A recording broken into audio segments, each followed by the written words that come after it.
So first off, just welcome to our session on instructional vision setting for high quality instructional materials. I am Jessica Faith Carter. I'm a field services specialist with Ed Reports. I am based in Houston, Texas right now, and I'm joined by my colleague. Tim, would you like to introduce yourself? Sure. Thank you, Jessica Faith. Tim Truitt. I'm the Director of Mathematics for Ed Reports. I live right outside of Louisville, Kentucky, and look forward to spending some time with you all in the state of Washington today. Thank you. All right, so just an overview of what we'll cover. We'll start with just our welcome and introduction. We'll give you a little bit of an overview on why materials matter and just a little bit of information about Ed Reports. I see some of you in the Jamboard said it's completely new to you, so we'll talk a little bit about what we do. Then we'll hop into a couple of sections that are really going to be focused on articulating an instructional vision, as well as an overview of some instructional vision resources that we have to share on our website. And then we'll end with just a snapshot of a case study that really covers how an instructional vision can really set the tone for a district's adoption, as well as stakeholder engagement. And then we'll close out with just some, final questions and comments on how to use this information from today. So as far as objectives, today we hope that you will leave this session with an understanding of the role that a strong instructional vision can play when preparing to engage in an equitable materials adoption process. We also hope that you all will become familiar with some of the tools and resources that we have to offer through Ed Reports that can really help you develop and refine your instructional vision and support an adoption process if that is something that you are working towards in your respective roles. And as far as like the connections to some of the strands for the summit, we definitely will be talking a lot about just materials and curriculum and their importance.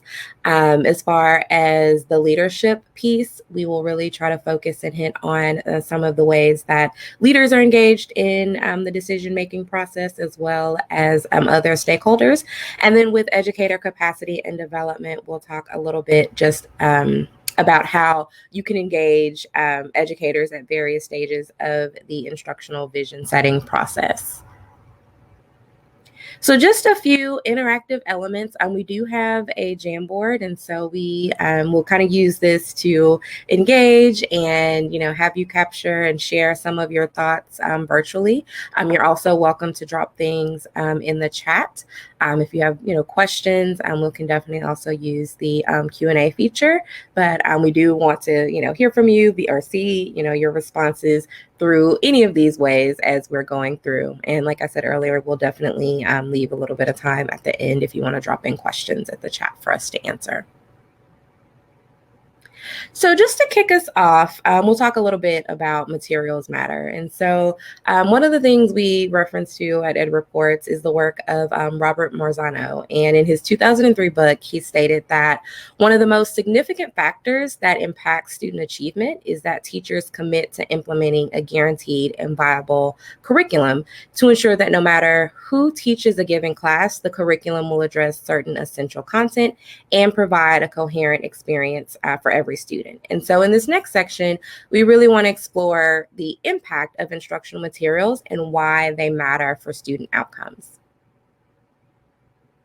So through our work, we know that instructional materials matter and make a difference for children. Like we've seen this day in and day out in the work that Tim and I do with Ed Reports. And research has also shown that children learn primarily through their interactions with teachers and with content. And so there's a significant body of research that supports the notion that the instructional core is the foundation for college and career-ready students and what they need to be successful beyond just their time in school. And so when we examine the instructional core, we see that it is composed of the teacher and the student in the presence of content. And again, in his book in 2009, Richard Elmore asserts that the relationship between these three entities must be at the center of efforts to improve student performance.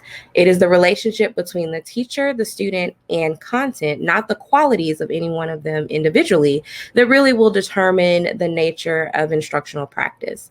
And so each corner of the instructional core has its own particular role and resources to bring to the instructional process. And Richard Elmore notes that no one of these pieces can be fixed without fixing the other. So again, as we kind of frame the, bulk of what we'll talk about today as far as the impact of materials on students, we really want to think about it from the lens of this instructional core and how the teacher, the student, and the content all come together. And so when we think about just the instructional core and then also just the direct impact on student learning outcomes, we can see that when teachers use high quality aligned curriculum materials, it can have a direct impact on improving those student outcomes. And so in one study, we found that the effect of using high quality instructional materials has on learning at the middle school level is the same as moving an average teacher to one that's performing at the 80th percentile. And again, this came from Can Online on the shelf lessons improve student outcomes. And so that research really showed that when you have that, strong, high quality material, it really can make a difference in, what a teacher is able to accomplish and do for students.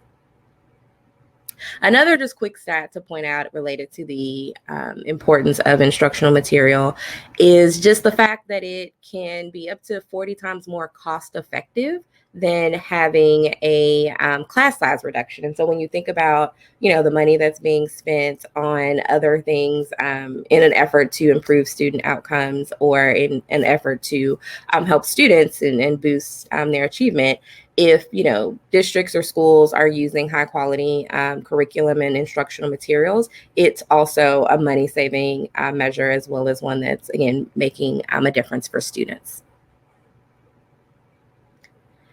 And so it's no secret that teachers spend a lot of their outside time in their planning periods doing, extra work, spending extra hours on planning. And so a 2017 RAND analysis found that teachers spend between 7 and 12 hours a week or 250 hours in any given year searching for and creating instructional resources. And when searching online sites such as Google and Pinterest, teachers usually draw from a variety of paid and free resources, but many of them are unvetted and they end up piecing together materials. And so this practice can lead to inconsistent quality that impacts students from low income backgrounds and students of color the most. And so when we think about just that equity piece, this is one of those statistics that really, hits home as far as the time that teachers are spending looking for extra things to supplement or to just provide as their core curriculum that aren't really as helpful or effective for students who are at the greatest need of high quality materials and supports. Another study that really guides a lot of the work that we do when we talk about just the impact of materials is from the Fordham Institute. And so in 2019, the researchers there really looked at high school English language arts lesson plans and related materials. And this is an area where we know teachers are especially likely to supplement their core curricular resources. And so this study looked at, the most downloaded materials across some of the most popular websites that, come to mind when you think of things like Teacher Pay Teachers, Read, Write, Think, and then Share My Lesson. And then we're able to examine the products for characteristics such as alignment to the standards, as well as materials and students who may need additional supports, like where were the supports there. And so in the area of standards alignment, the report illustrated that more than half of the materials that were reviewed were either not aligned or were weakly aligned to any standards. And so this means that students were more than likely utilizing materials that were either on the wrong grade level or covered the wrong topics. And in addition to the lack of alignment, the Fordham Institute study also found an overwhelming majority of materials they examined provided little to no support for differentiation, which was named as one of the sole reasons that teachers often search for supplemental materials to begin with. And so these research findings really show that even though nearly all teachers use the internet to obtain instructional materials, very little is actually known about the content and the quality of what they find and what they eventually will use with students in their classrooms.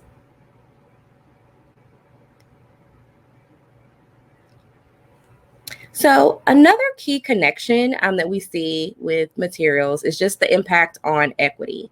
In TNCP's Opportunity Myth Study, which is a very popular, well-cited study, we see how inconsistent access to high-quality content often impacts student learning in schools across the country.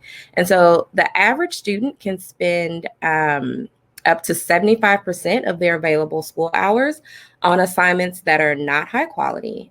This is particularly significant for students of color and for students who are living in poverty, who have less access to those high quality standard aligned materials than their peers. And so when students from underserved, under-resourced populations have access to high quality instructional materials, it increases their opportunity to learn. The Opportunity Myth Study also illustrated that teachers using aligned materials engage students in mathematical practices at a significantly higher rate than teachers who did not have access to aligned curriculum. And so one of the points that really stands out about this particular point is just that, when students are, who start at the grade level or start at the year off below or behind grade level, when they're given more, grade appropriate assignments, stronger instruction, deeper engagement, and higher expectations, the gaps between those students and their higher achieving peers really begins to narrow substantially. And so in reflecting on just some of the things that we've just covered and the challenges that are associated with not having high access to high quality instructional materials, it's also important to think about, the consequences that may occur, may result when educators, don't use them beyond high school. And so in the Opportunity Myth Study, again, researchers found that nationwide, about 40% of college students, including 60% of Black college students and 53% of Latinx college students, take at least one remedial course, learning skills that they were told they'd already mastered in high school. And this is, often because if they're, not using high quality materials, then they think if we're mastering the non-quality materials, we're mastering the content, but that's not necessarily the case. And so these college remediation costs total approximately $1.5 billion annually. And additionally, even graduates who opt for a career straight out of high school, they aren't faring much better, with many employers reporting high school graduates are missing skills that are really needed to do their jobs well. And so these are some jarring statistics, and they show that the impact of the lack of high quality materials extends far beyond what we see in K-12 schools. Materials definitely matter for the future livelihoods of students and for their families. And so now we'll just pause, and again, you can post your thoughts on the Jamboard. But let's look at this discussion question. What resonates most about why materials matter for your district? So be it something that I just said in the presentation piece, or something that you find of value just in your own experience, with materials and their importance. I'd love to see if there are any comments anyone would like to share or post in the Jamboard. Okay, so I'll just kick things off and I'll just share one thing that really resonates the most for me is just the consequences beyond K-12 education. And so when you think, oh, you have, materials and you're, using, you might think as a former teacher, I thought, oh, I'm using these materials and they come from the school or they come from the district. And they may or may not be high quality, but then it's like, if they're not, the impact and the risk and the things that occur after the fact when my students leave my classroom or when my students are out in the world, really wanted to make sure that what I'm teaching them and what I'm using to teach them and how I'm teaching them is the best that it can possibly be, so that some of those numbers that we saw on that consequences slide don't have to be the case. And I see Dan put in a comment just about, just having the hard statistics. Definitely is of importance. And I think, to Tim's point, the fact that it's powerful information to have, and it's growing, but there's still a lot more digging and studying that can be done to really show not just the downside of what's happening with high quality instructional materials or the lack thereof, but also the impact and what it means when students actually have access to these materials. So with that, we will go on to our next section, and I will turn it over to Tim. Thank you, Jessica Faith. So Ed Reports, I'm going to talk a little bit about exactly what we do. From the first opening question, we had a little bit of variation in terms of how much folks know about Ed Reports, so kind of just want to level set for a moment. So Ed Reports is a nonprofit organization. We launched in February of 2015 with our initial reports. But we want to increase the capacity of teachers, administrators, and leaders to seek, identify, and demand high-quality instructional materials. And we do that by drawing upon educators, practicing educators who are with these materials every day in the classroom to review them. And we've actually had numerous reviewers over the years from the state of Washington. Thank you very much.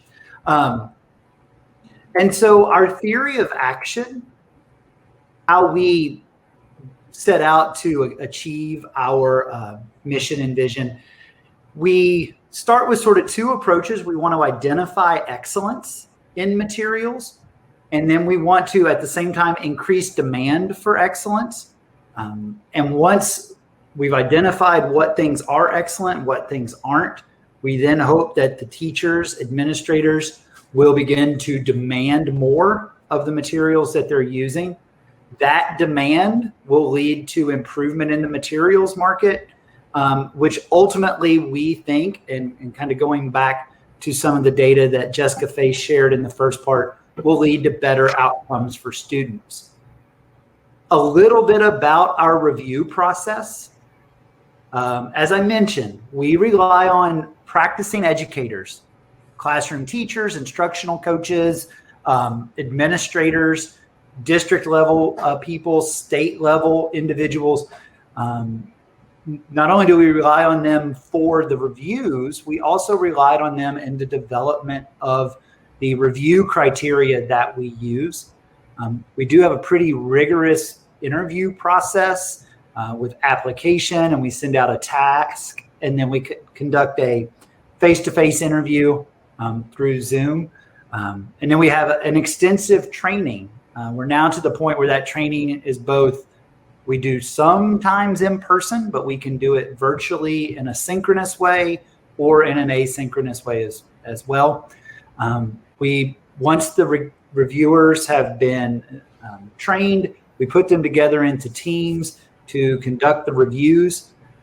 There is continuous, consistent engagement with publishers throughout the process, from procuring the materials all the way to giving them an opportunity to provide counter evidence and go through an errors and omissions process around our reports. And then lastly, we publish our reviews free and openly available at edreports.org. We started with K-8 mathematics. We now have K-12 mathematics, K-12 English language arts, K-8 science, and we are getting ready to start into high school science as well. And again, all of that is a part of identifying excellence and increasing demand so that we lead to better materials. But we also, as Jessica Faith pointed out early on and was talking about the opportunity myth.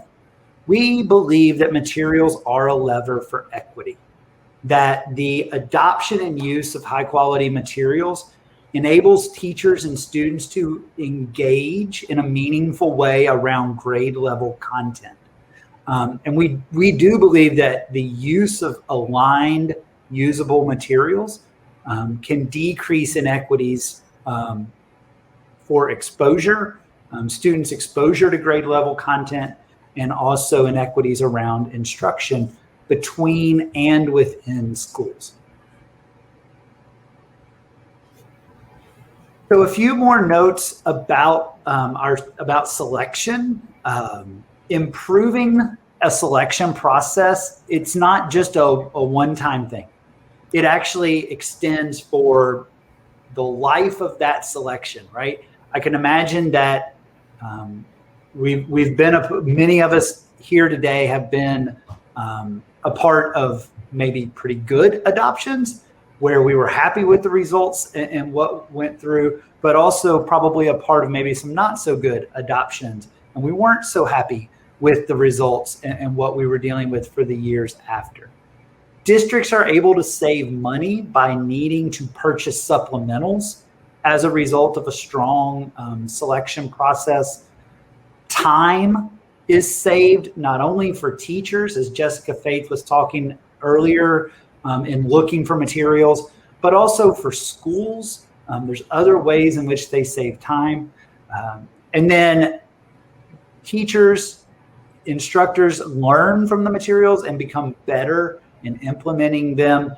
And of course, doing away with the shrink wrap effect.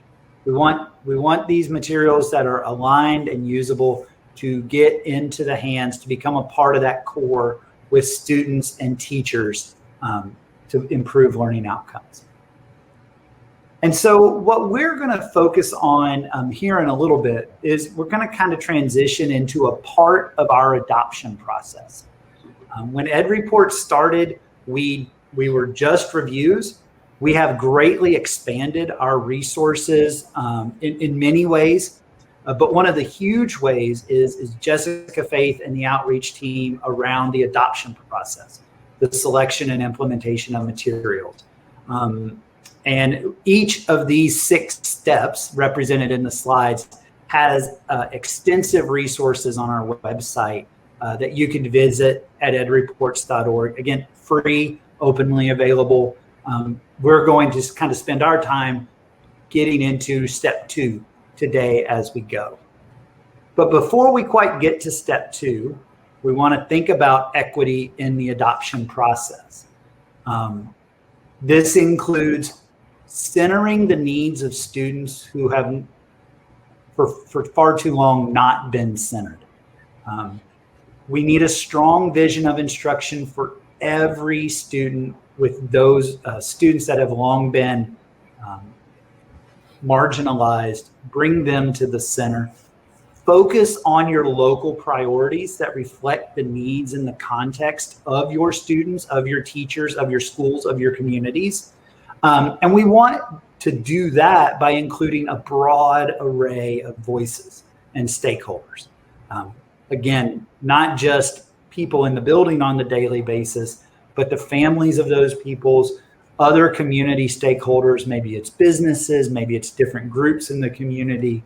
How can they all have a voice into the materials that are being adopted and implemented by the teachers in the schools? And so before we have just another moment for reflection, schools and districts, again, you can define the things that need to be defined up front. Who's going to be involved? What is that process going to look like? And to identify the training that those people need in relationship to that process. Engage in a thoughtful and transparent process. Again, providing training, identifying the local criteria to meet your district or school's individual needs. And lastly, as again, going back to some of that data that Jessica Faith mentioned in the opening part, We view adoption, a selection and adoption, as a first step, not an end. It is the beginning of a journey, and a large part of that journey is the high quality professional learning that everyone involved will need to ensure that those materials are implemented as much as intended as possible. I know the word fidelity can become a little bit of a dirty word, but that those materials are implemented with integrity and able for the benefit of students. So with that, again, on the Jamboard or in the chat box, would love for you to talk about or answer the question, what challenges have you encountered in your work around instructional materials? I think to Dan, to your chat in the chat box, right? I think as you think about voices and who's involved, certainly want teachers involved, and I would say you want teachers with a range of experience involved in a given content area, because the needs of new teachers won't necessarily be the same as the needs of mid-career teachers or late many years of experience teachers. So yeah, don't forget about the new teachers. Even, that might even be a situation where one of the stakeholders involved in a process is a local college of education. If there's a local college or regional university where you're often drawing new teachers from, maybe you're going to involve that stakeholder group in some way in an adoption process.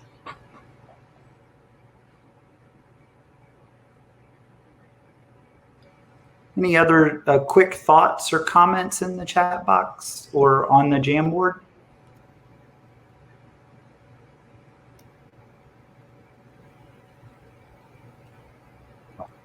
If so, don't hesitate. Just drop it in, and we will work it in as we go. But now we do kind of want to focus in on that step 2.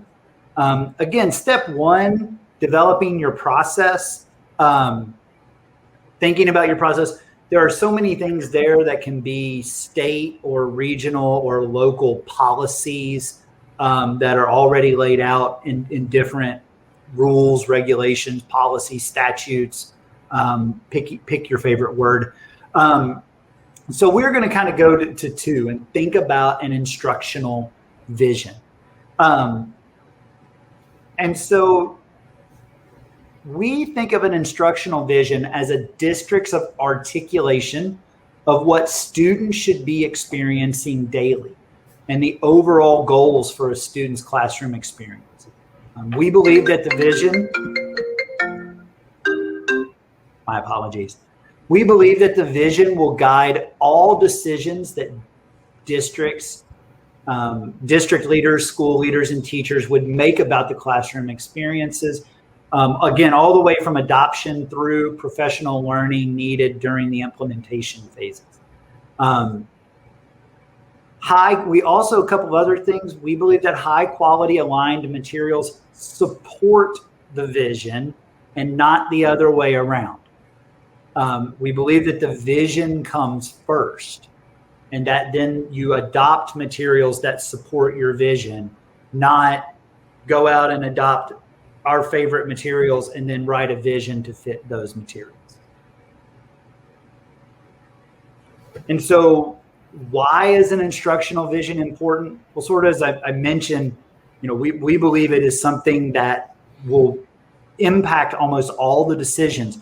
Research has shown that students learn primarily through their interactions with teachers, classmates, and content, as we've already established. This core is the foundation for ensuring that all students are college and career ready and have the skills and knowledge they need to thrive. When teachers have access to high quality aligned materials, it does make a difference in their classroom practice and the instruction students receive. An instructional vision will help to communicate the expectations for teaching and learning, and it also creates a common language for what effective instruction should look like in a classroom. The vision should guide the materials adoption process and serve as a critical lens through which all potential materials are viewed. We know that SEA, state education agencies, provide guidance around standards and what students should know and be able to do. However, we also know that all students acquire mastery of the students. That's an ongoing challenge. And so using an instructional vision helps districts articulate the expectations for all students' experiences, which can serve as a driver for this adoption. We think of it as like a puzzle, right? There's many pieces that have to come together. It's not just the materials, it's the professional learning in the beginning and ongoing. As we said, there is the standards and research that is a part of thing, but there's also then classroom experiences, the instructional practices, the pedagogical knowledge and skills that teachers bring into the classroom. All of this comes together to paint the picture, to show the picture of the student and teacher experience. And so what then are some of the things that inform an instructional vision? Again, there's current national and international research of which your standards current national and international research around instructional practices. Those, there are some general instructional practices across all content areas, but then there can also be things specific to content areas. There are any state standards or guiding documents provided by a state or maybe a regional education office, a district office. And then, of course, there are, as previously mentioned, local rules, policies, statutes that are already in effect that can impact an instructional vision as well. And so in setting out to create an instructional vision, again, we're putting a lot of importance in this. So we certainly would want to take time to gather all the documents that would fit into the Venn diagram on the previous slide, the local documents, the national, international research, and then documents around standards and such. Certainly take time to review those documents. What do they say? What do they say in common? Where might they contradict each other? Then begin to consider the characteristics of an effective vision. What ideas do you have? What do you identify those and what to include? And then you get to the piece of articulating that vision statement. And so then that's the process. Again, we lay out some sort of starter characteristics of an effective vision. We encourage schools and districts to focus on the student experience and details of what student learning looks like, or what the classroom's going to look like, sound like, feel like. We believe it should be embedded in the specific context of the content.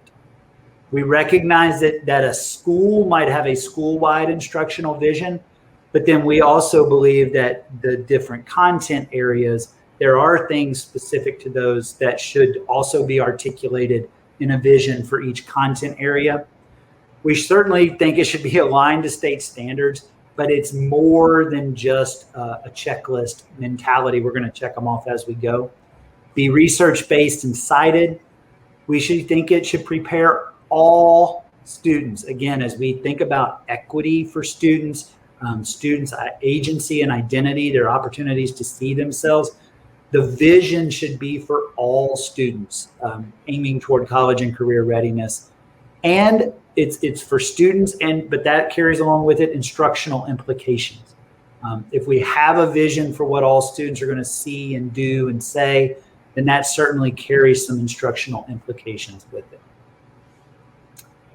And so now what we're going to do is kind of take a couple of minutes, have you read this ELA vision statement, and then again, either in the chat box or on the Jamboard, answer what stands out to you about this statement. So again, I'm just going to give you like a minute to read, and then you have a couple of minutes to answer in the chat box or on the Jamboard. Well, If there's things that stand out to you, continue to feel free to drop it in. But we know we might have a wide array of content areas. So here's a math example. Again, would like for you to read this sample vision. What stands out to you? What, if anything, would you change to make this stronger? Add to or change to make this a stronger vision. So again, minute or so to read, and then a couple of minutes to respond.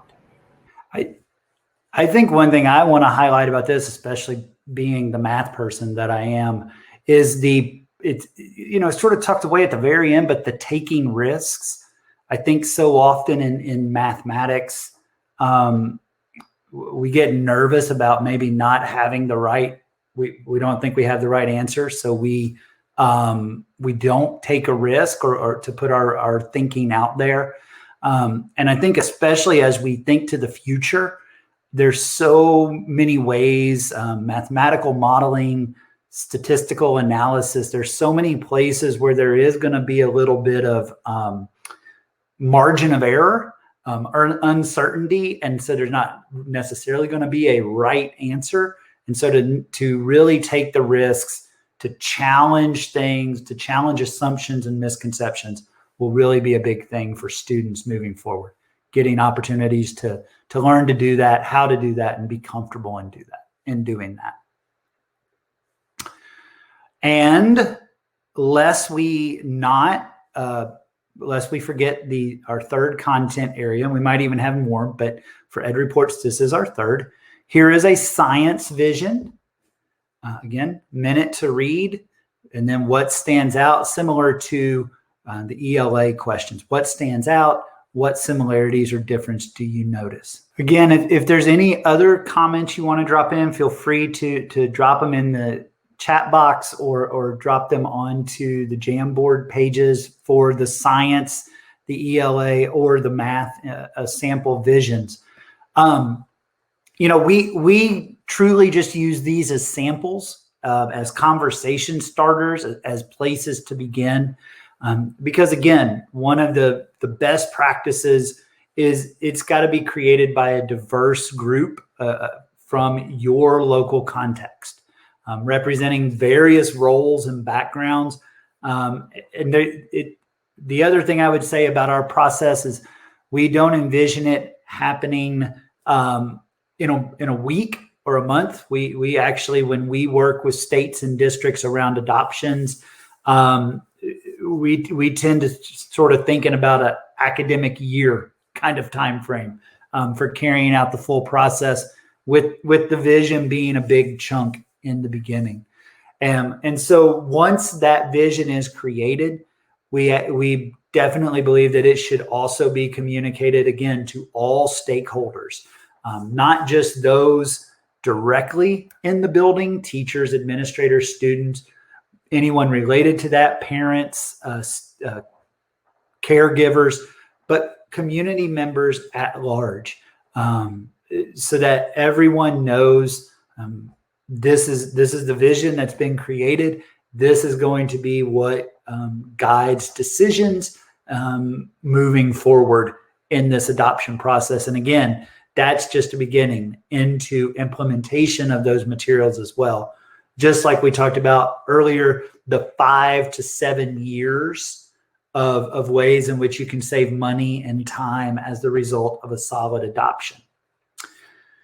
And so at this time, want to take another pause. What questions might you have about instructional vision statements or reactions to some of the visions that you've seen and read? Take a moment for you to fire some questions back at us. Again, if you finish typing the question, please don't stop. You can drop that into the chat box or finish on a Post-it note on the Jamboard. Jessica Faith is going to kind of go into some to add that context and talk a little bit more about instructional visions. And I know we'll say it again at the end, but I just want to remind we do have lots of resources even around developing your process, that first step, at edreports.org. So thank you all. Jessica Faith, back to you. All right, thanks, Tim. So we spent quite a bit of time talking about the whys and the hows of instructional visions. And so now we'll spend a little bit more time just looking at some very specific resources that you may find useful as you engage in any work around setting or even revising an existing instructional vision. So all of the resources I'm about to share are available on our website for you to view and download absolutely free of charge. So the first resource I'd like to walk you all through is how to articulate an instructional vision during a materials adoption.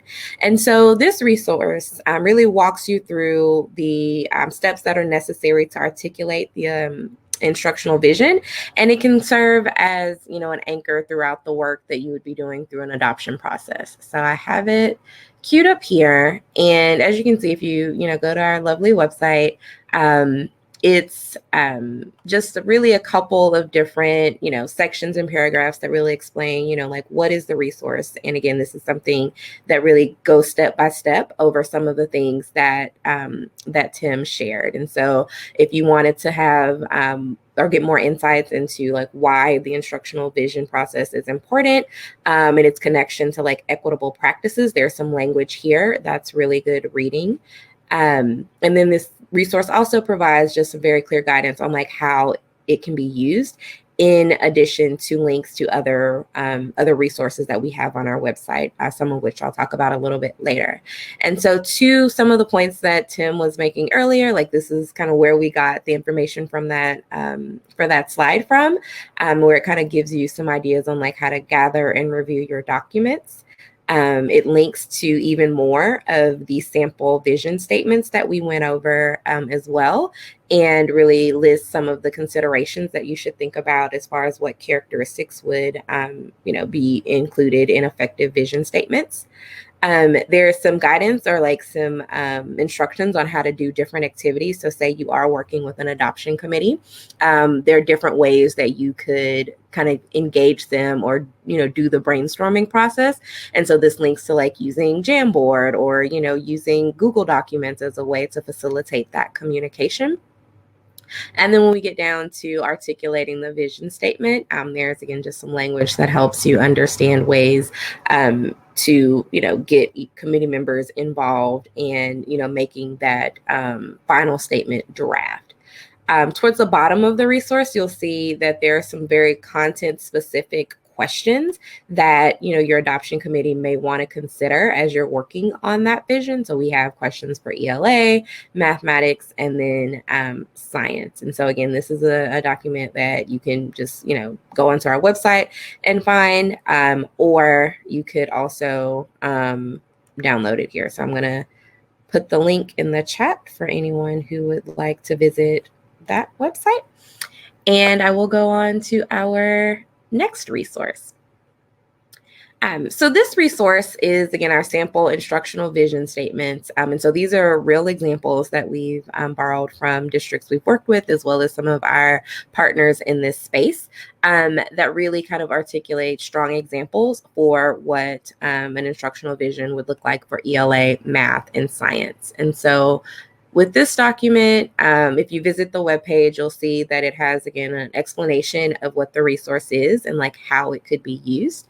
And again, this is just, lots of examples. And then if you download these statements, you'll get, again, a full document that just walks you through all sorts of specific examples, including some of the ones we went over just now. For all of the subject areas that we've covered. And so I highly recommend this if you are in a position where you're thinking about, either revising an existing instructional vision or just going through that process of crafting a new one with an adoption committee or a team. This gives you some ideas on like how to frame it, how to structure it, and then what type of language would be beneficial to use for that strong vision.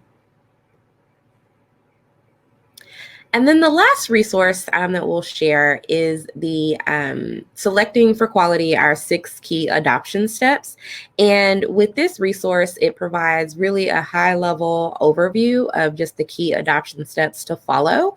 But it also includes very detailed like links to resources and tools that help make the adoption process even smoother. So if you see here, like we have the prepare, study, launch, and decide, and everything's broken up into those 6 steps. And so once you look at a step, and so we'll say step 2, for example, which is what we're primarily focusing on today, you see that it has your action checklist, which would be these bulleted 1 through 4 items, as well as related resources. And so you can click through for every phase of the adoption process and see tools, resources, action items that you would want to take to go through the process with your adoption committee. And so I will also drop the link to that in this chat as well.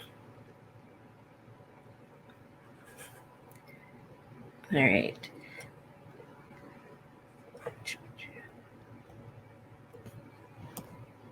All right.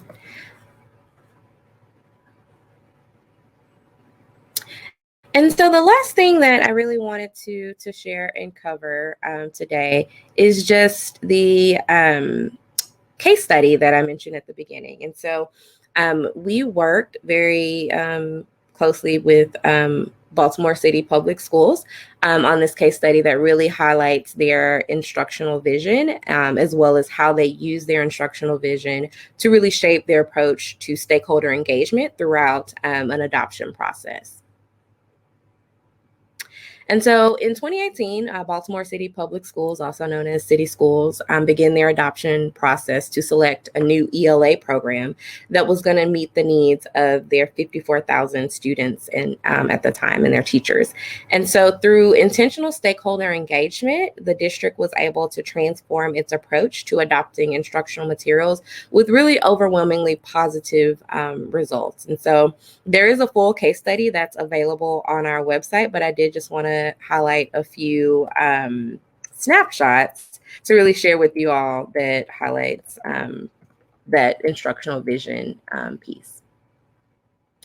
So when we think about the priorities that Baltimore City schools had as far as their adoption process, they really wanted to focus on standards alignment, usability, cultural relevance, teacher supports, meeting the needs of all learners, writing skills, and then building background knowledge. And so each piece of their vision and their priorities was manifested in the approach that they took to actually execute their adoption process as they moved very similarly through those steps that we've shared.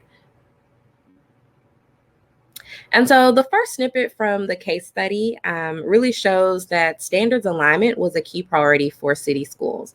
They did a great deal of work to ensure that whatever materials were selected would be aligned to their college and career ready standards. And so the very first thing that they did to really ensure this standards alignment piece was build it into their request for proposals. And so in their RFP, the district specifically noted that programs were required to be reviewed and highly rated by Ed Reports.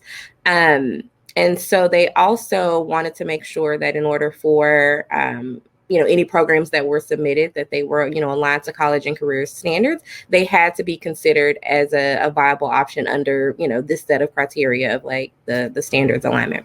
And so when they wrote us into their RFP, it was an important quality control measure, but it was just the starting point. The district also did a lot of work to bring together an instructional materials review committee that was made up of a variety of like diverse stakeholders, including teachers, principals, district staff, educators focused on special education, and just a range of people who would be able to speak to not just the standards piece, but all of the other priorities. And in order to prepare the committee that ultimately would do the work around the adoption, City schools also partnered with experts in the field and provided professional learning on the front end that really went over the, college and career standards, the ELA standards, as well as what indicators that they would be using for alignment. So the next piece that I want to highlight is just their vision for meeting the needs of students. And so they really wanted to be sure to choose an ELA program that met the needs of Baltimore students. So they did a great deal of stakeholder engagement at all levels to make sure that the expertise and perspectives of these stakeholders were included in the selection process. And this really helped them ensure that they would select something that was equitable for all 54,000 of their students. And then the last little snippet I'll call out is just their work around the vision for teacher supports. And so this was something that City School Selection Committee wanted to be sure their materials included. So they were very intentional about getting their teachers to weigh in on what professional learning supports they would need in response to the materials that they would select. And so this helped the district chart a plan for teaching the teachers what they actually would need to know in order to implement the materials in a way that would ultimately serve their students. And so beyond calling out the specific priorities in their vision, City Schools was also just really intentional about weaving aspects of their vision throughout the adoption process, particularly in the ways that they engaged stakeholders. So here you see a few snippets of what Baltimore City Public Schools did before, during, and after the adoption process. And so like the curriculum audit, for example, and the teacher survey were on the front end of their work. And this really helped inform the instructional vision of what materials needed to include. During the adoption process, the community sessions that allowed stakeholders to interact with materials was very beneficial for getting feedback on how the potential materials would meet the needs of all students. And then the extensive training on the newly selected materials after the adoption was really in direct response to the aspect of the vision that called out the need for teacher supports. So as our, I believe, final discussion reflection question, I'd love for you all to share just any thoughts you may have on, City Schools' approach to their instructional vision and stakeholder engagement. So like what stood out, what do you maybe have questions about, what do you like? I know it was a quick overview, but definitely would recommend downloading the case study and doing a detailed read of it, because it's some great information and some really inspiring stories of just how they, really got with the people in their community and in the district to adopt materials that was going to be great for their students. So I'll take a few minutes just to share any thoughts in the chat. Thank you for dropping in that question, Tim, and then also on the Jamboard if you're in there. Well, one thing I will share that stood out to me was the teacher engagement. That was huge. We actually, at Ed Reports, hosted a webinar, which is also available on our website, with some members of the Baltimore City Public Schools team. And it included a teacher who really spoke very candidly about how empowering it felt for her to be asked and included and have her voice heard, along with the voices of other teachers throughout the other ways that they were able to engage. And it really made a significant difference in how the new materials in the adoption was received because of that engagement piece. And so definitely to your point, Susan, teachers were very open and candid in sharing the challenges, sharing what didn't work, what they'd like to see, what they felt that they would need to support their students. And it was definitely shown throughout the adoption process. And even now as they are, implementing, and it's been, a couple of years now, that it's working. So again, if you're curious to know how everything turned out in Baltimore, definitely check out the case study, but then also check out the webinar that we hosted a few weeks ago that's available on our website as well. All right. So we have reached the end of our time together, but we have just a few closing points before we open up for any last questions. We hope that you have some takeaways from today's session to continue the work. We'd love for you to consider just reviewing the resources we shared today, as well as many more that are included on our website if you kind of dig around edreports.org.